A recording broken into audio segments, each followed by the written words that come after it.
Estamos con Eduardo Machiavelli. Muchísimas gracias, Eduardo, por estar aquí. ¿Qué tal? Eduardo es ministro de Ambiente y Espacios Públicos de la Ciudad de Buenos Aires y el jefe de campaña de Horacio Rodríguez Larreta en esta ciudad. Eduardo, bueno, antes de las PASO analizabas que el voto de los habitantes, de los porteños, tiene que ver más con temas locales y que la crisis económica no iba a ser tan clave. Sin embargo, bueno, Cambiemos perdió 2 de las comunas este año en las PASO y en algunos lugares, por ejemplo en la Villa 31, llamó la atención que con las mejoras que se llevaron adelante allí, el 60 y pico, 67% de los porteños que habitan el barrio 31 no votaron a la fórmula oficialista. ¿Cuál es el análisis que hacen ustedes? Mira, lo más importante es que quedó ratificado en las urnas lo que nosotros veníamos viendo durante la campaña. Fueron casi 16 puntos de diferencia. 14,5 no es el escrutinio definitivo. No, de 45-90 a 31-90. Okay. Casi 16 puntos. La verdad es que se ratificó ese apoyo que nosotros veíamos en la calle. Es cierto que en las comunas del sur la crisis pegó más fuerte que en el resto y tuvo un correlato en los votos. En el barrio 31 hay otro fenómeno que es la bajísima participación. Ajá. Que ¿De cuánto fue? Hay alrededor de 55.000 habitantes empadronados para votar, casi 10.000 y votaron 5.000. Ajá. O sea que hay una el 50% baja, del padrón de ese lugar. Menos del 50% Ajá. de quienes están habilitados y apenas un 10% de quienes viven. Claro. Entonces es una muestra muy chica como para sacar conclusiones tan contundentes, pero también ahí seguramente algo la situación económica tuvo que ver. Estos barrios, es la Comuna 4 y la Comuna 8, ¿no? Exactamente, las sí. que votaron, se habían comportado distinto en 2015. Y esto tiene que ver con la crisis económica, según analizan ustedes. Nosotros creemos que sí, porque hay una enorme valoración y todos los estudios nos lo muestran de la gestión de Horacio Rodríguez Larreta en la zona sur, que además es donde más se ha hecho, Luciana, digo, la Comuna 8. ¿En qué términos más se ha hecho? En cuanto a obras de infraestructura, problemas de inundaciones, viviendas como nunca antes se habían hecho en la historia, la Villa Olímpica, el Parque Olímpico, el Polo Farmacéutico, un hospital nuevo. La verdad que en la Comuna 8, la cantidad de obras estructurales que se han realizado en los últimos años, nunca antes había pasado.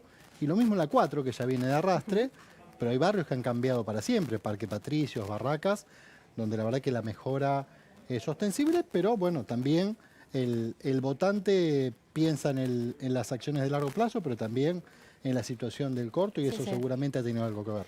Eduardo, como jefe de campaña, esta idea de destacar las obras, ¿no? La infraestructura, que esta cuestión estructural de infraestructura que va a quedar en el largo plazo y quizás sea más reconocida en el largo plazo que en el presente, porque la coyuntura económica pesa mucho.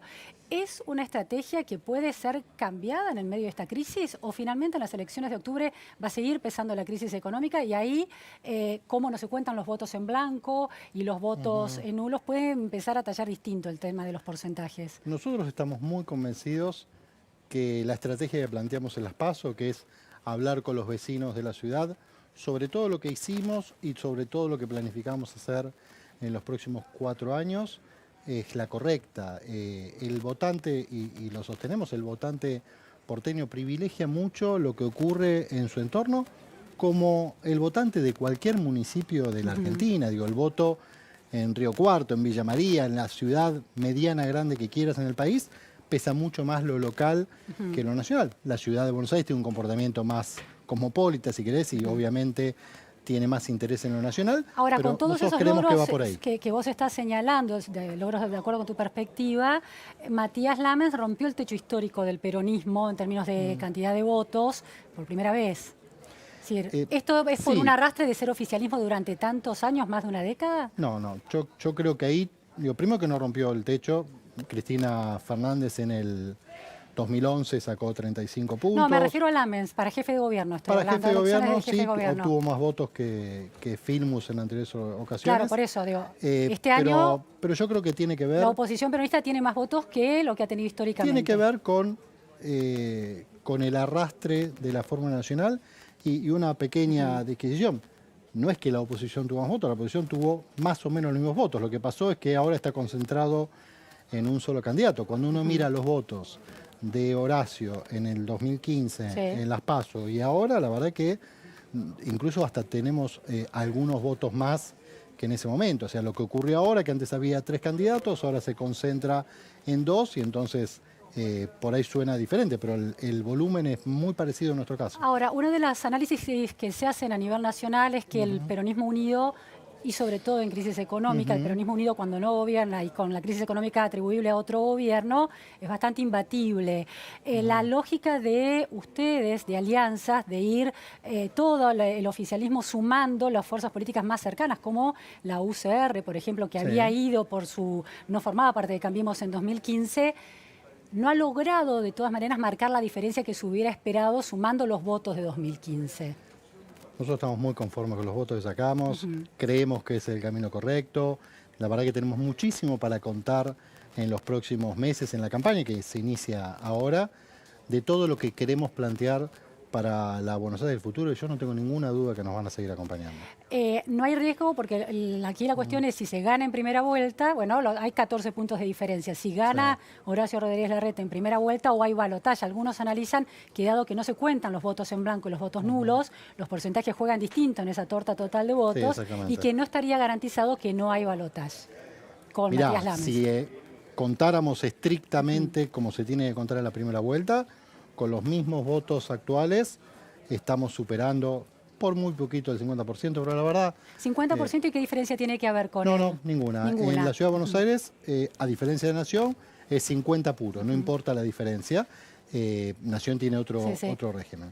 Ahora... vamos a ver cómo se comporta.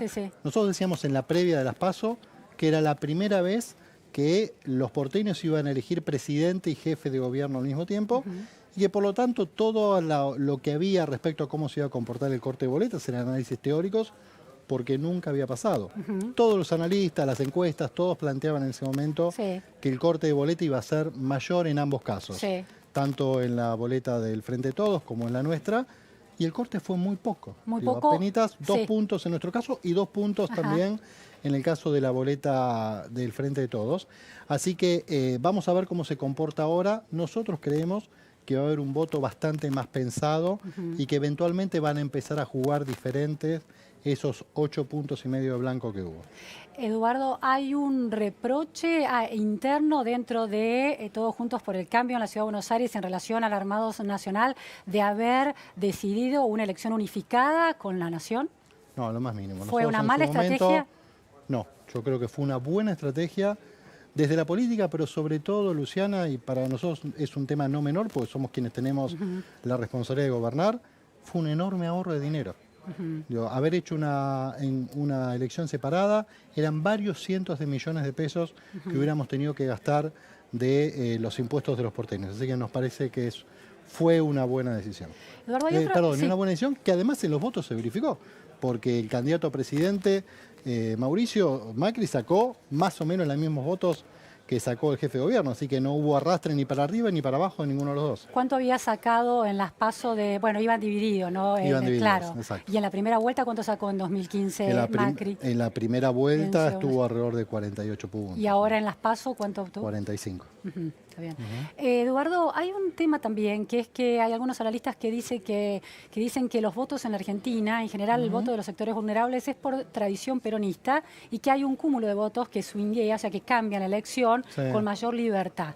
En un contexto de pobreza y de multiplicación de la pobreza, sobre todo en la zona sur, ¿qué chances calculan ustedes que tienen de crecer en cantidad de votos, sobre todo en estos barrios que no los votaron y que son sectores vulnerables? Hay muchos porteños que no votaron en esta elección. El porcentaje de participación en las pocas experiencias de PASO que hemos tenido ha crecido significativamente entre las PASO y la primera vuelta. Nosotros creemos que ahí hay un potencial de crecimiento de votos que sentimos que mayoritariamente van a apoyar la continuidad de Horacio. Eduardo, ¿lo sigue votando mayoritariamente barrios bien acomodados, Palermo, Recoleta? Son las tres comunas, son Palermo, Recoleta la comuna 2, la 14, la 13 es donde mayores porcentajes, Núñez, Belgrano, Colegiales, pero también hemos tenido un excelente nivel de votos en la Comuna 12, que es Coglan, Villa Pueyrredón, en la Comuna 6, que es Caballito. Digo, los niveles de adhesión han sido muy parecidos a los de Palermo, por ejemplo, en Caballito. Claro, más del 60%, ¿no? Más del 60%. Claro. Exacto. Ahora, en la zona sur, que siempre sigue siendo el gran problema de la ciudad, la falta de equidad en términos educativos, se ve los rendimientos en los aprendizajes, en las evaluaciones de aprendizaje de las pruebas a aprender, se nota un desequilibrio entre esos niveles socioeconómicos bajos, yendo mayoritariamente a las escuelas públicas de la ciudad. Ese es un factor que están considerando, es decir, porque se habla mucho en la Ciudad de Buenos Aires de las obras, que son contundentes y las podemos ver y disfrutar, y nos han mejorado la calidad de vida en muchos sentidos, pero también sigue pendiente ese tema de la falta de equidad. ¿Cómo juega electoralmente Hay eso? una falta de equidad en la ciudad desde hace muchas décadas. En este periodo, Luciana, se ha trabajado muchísimo en mejorar la educación en la zona sur. De las 54 nuevas escuelas que se van a abrir, van a terminar abriéndose al final de esta gestión, casi 2/3 están localizadas en la zona sur, lo cual no es solo una escuela nueva con mejor atención, sino también impacta muchísimo en el día a día de los padres. Antes tenían que tomar un micro, ir a llevarlos a otros barrios de la ciudad, así que el ponerle una escuela cerca de su casa es una enorme mejora, y esa inequidad la vamos trabajando a lo largo de los años, desde cuestiones más estructurales, como eran las inundaciones en La Boca o en Villa Riachuelo, que ya dejaron de ocurrir, hasta temas más soft que tienen que ver con la construcción de nuevas escuelas, con haber terminado un ¿Son más hospital difíciles los nuevo. temas intangibles o soft, como vos señalás? Porque, bueno, son 12 años de gestión, ¿no? ¿Ya? Son 12 años. 12 años de gestión, podrían haberse producido en una ciudad con una cantidad de habitantes muy manejable, un PBI per cápita el más alto del país. Digamos, ¿qué es lo que frena ese desarrollo, por ejemplo, educativo, Mirá, para poder cambiar efectivamente ese destino de la zona sur? Quizás tengo una mirada diferente a la tuya. Se ha hecho una barbaridad de cosas, una enorme cantidad de cosas. No digo que no se haya hecho, pero digo, cosas que tienen... el desbalanceo sigue existiendo. Sigue ¿no? existiendo, pero muchísimo menos que lo que era hace 12 años. El cambio en la infraestructura de la zona sur ha sido rotundo. De la mano del cambio de infraestructura, cuando vos eliminás, reconvertís una villa como el Papa Francisco, o cuando podés mudar gente de la vera del Riachuelo y lo llevás a otros barrios mucho mejor equipados, con colegios, como el barrio que estamos inaugurando ahora en Procrear, detrás de la cancha de Huracán, son mejoras que también atentan contra la calidad de vida. Entonces, esas desigualdades van desapareciendo a lo largo de los años. Fueron desigualdades que se generaron durante muchas décadas, que va a llevar un tiempo más que se igualen. Eduardo, ¿imaginan una gestión, en caso de ganar las elecciones, imaginan una gestión distinta o más desafiante en relación a el vínculo con la provincia de Buenos Aires, que todo hace pensar que no va a estar en manos de Cambiemos, dado el margen con el que ganó Kicillof las PASO? Es decir, los proyectos que contemplan, por ejemplo, una mejora del tránsito con metrobuses que llegan al conurbano, ¿se complicarían mucho con una gestión de distinto signo en la provincia? Mira, hemos gobernado la ciudad de Buenos Aires 8 años con gente que no nos atendía el teléfono. Literalmente no nos atendía el teléfono. Es con gente que no atendía el teléfono en el Poder Ejecutivo Gobierno Nacional ni en el gobierno provincial. Con ese marco de hostilidad gobernamos 8 años y creo que la ciudad mejoró mucho. Yo no tengo ninguna duda que esté quien esté en la provincia de Buenos Aires. Por supuesto, nosotros queremos que siga María Eugenia, que por lejos es la mejor dirigente de la provincia de Buenos Aires de los últimos años. Pero en el caso que no fuera ella, tendremos una relación civilizada, porque siento que todos queremos lo mismo, que la vida de los porteños y de quienes viven en el área metropolitana mejore. Así que no me imagino que tengamos las mismas dificultades que tuvimos en el pasado. Eduardo, el Gobierno Nacional, a partir de la incorporación de la figura del ministro Hernán Lacunza, y un poco antes también, decidió... podemos tener la suspicacia de que fue electoralmente, pero dada la crisis, escuchó a la ciudadanía y tomó una serie de medidas económicas. La ciudad de Buenos Aires, ha salido triunfador, Horacio Rodríguez Larreta, pero me imagino que no son sordos al resultado nacional.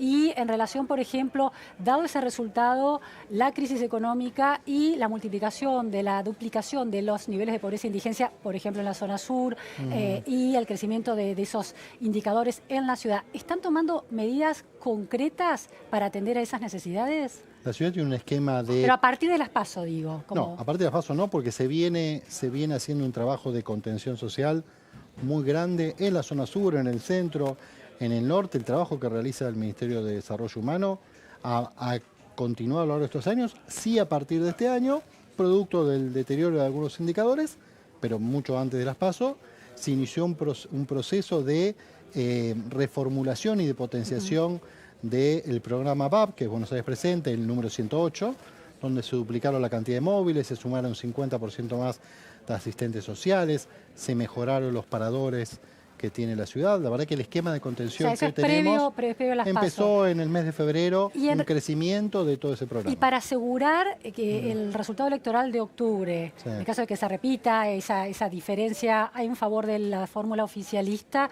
y asegurar que no se tenga que ir al balotaje, ¿qué tipo de acciones estratégicas se están llevando adelante? Nuestra campaña ahora va a ser muy parecida a lo que fue las PASO y muy parecido a lo que han sido los 3 años y medio, casi 4, de Horacio como jefe de gobierno. Muchísimas reuniones de vecinos, recorridas en centros comerciales, visitas a Las centros PASO le jubilados. permiten, con esta idea de gran encuesta nacional y local y muy granular, les permite entender cómo se ha votado manzana por manzana.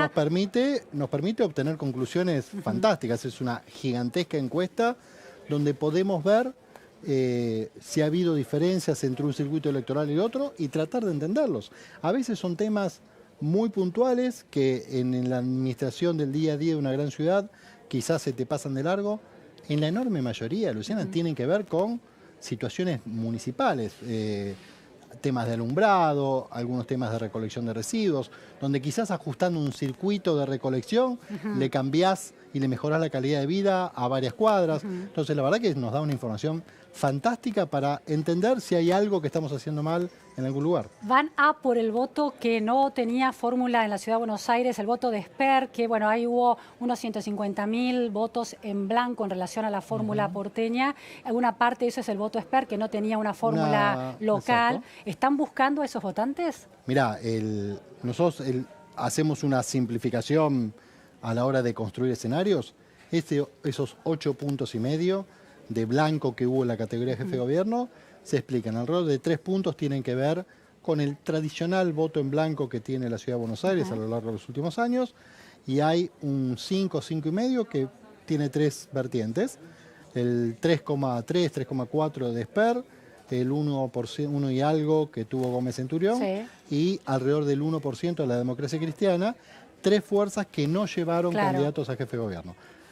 Nuestra sensación que esos 5 puntos van a bajar bastante en la primera vuelta, porque es gente que quizás puso la boleta, no tomó cabal conciencia de que estaba dejando vacantes las otras categorías y ahora lo va a pensar, lo va a meditar y va a tener un voto positivo y no solo blanco. Y finalmente hubo un análisis que ha sostenido que en realidad el gobierno nacional desatendió a las clases medias y bajas, que han sido votantes tradicionales de Cambiemos, por cuidar a los sectores más vulnerables. Sí. ¿Esa lógica la comparten desde Ciudad de Buenos Aires?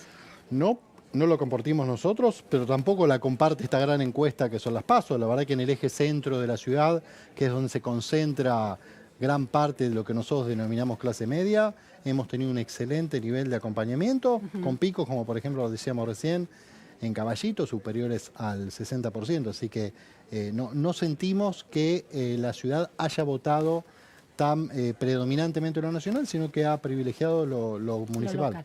Eduardo, última pregunta. En la interna que hubo en las PASO de 2015, Sí. la fórmula de Lustó, ¿qué porcentaje había obtenido? Había sacado en la primera vuelta 24 puntos. ¿No logró esta unión con Lustó como senador, encabezando la lista de senadores, atraer de todos esos votantes que lo habían seguido? ¿Por qué? ¿Cómo lo Mirá, analizan nosotros ustedes? en ese momento era una coalición, no era solo Lustó. Nosotros tomamos como base de análisis los 12 puntos que obtuvo en las elecciones del 2017 y en base a eso es que elaboramos la estrategia. Porque ahora para estas sumaron PASO. también al Partido Socialista con Roy Cortina. Sí, que formaba parte de la misma Claro. alianza que sacó 12 puntos en el 17. Y si hubieran sumado en 2017, ustedes con ellos, ¿cuánto les daba? Y la suma era una elección parlamentaria, Sí. donde los votantes se comparten diferente. Sí. Nosotros sacamos en la primera vuelta, bueno, en la única vuelta, Sí. sacamos alrededor del 50% Claro. y ellos sacaron 12%. Claro, un 62%, 62%. aquí es mucho más moderado, hay un 50%. Es moderado, Sí. pero también es cierto que entran a jugar otros factores a la hora de una jefatura de gobierno. En ese momento había pocas fuerzas, ahora hay una dispersión más ¿Esperaban grande. más votos arrastrados por No. la figura de Lustó? No, nosotros siempre, mira, es uno de los, te diría, creo que el único lugar donde no fallaron las encuestas. Nosotros el viernes antes de las elecciones, el último número que teníamos era 46,7 y el provisorio nos dio 46,5, así que Bien. la verdad que era lo que veníamos viendo a lo largo de toda la campaña. ¿Qué dicen las encuestas de cara a octubre? No hicimos encuestas todavía. Bueno, muchísimas gracias, Eduardo Machiavelli, por estas precisiones. Gracias a vos. Nos vamos a un corte en la repregunta Noticias a Fondo y enseguida volvemos.